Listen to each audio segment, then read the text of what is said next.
In this tutorial, we're going to take a quick look at a new feature from Adobe Illustrator, which proofreads your text for you.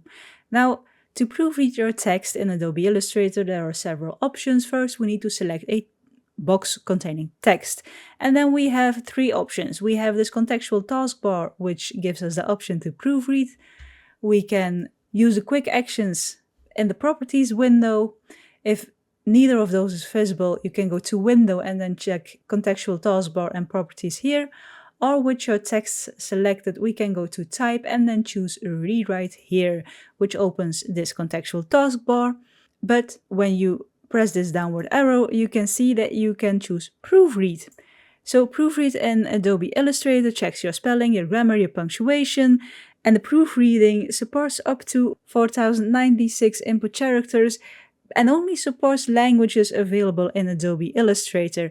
But as you can see, it has now proofread our text and it fixed a lot of mistakes.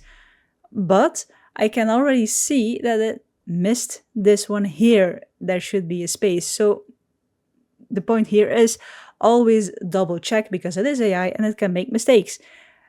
We can press this reset to original text if we want to, but then let's proofread it again and see if it now catches that mistake, and it makes that mistake itself because we can clearly see that it deletes the space between of and mistakes.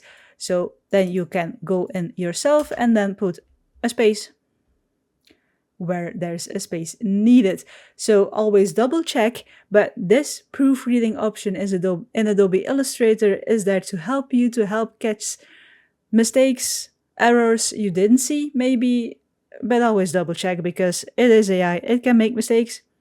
But yeah, an easy way to proofread your text used in your designs in Adobe Illustrator. Like the video if you liked it, subscribe if you want to see more of my videos, and as always, thank you for watching, and I'll see you in the next one.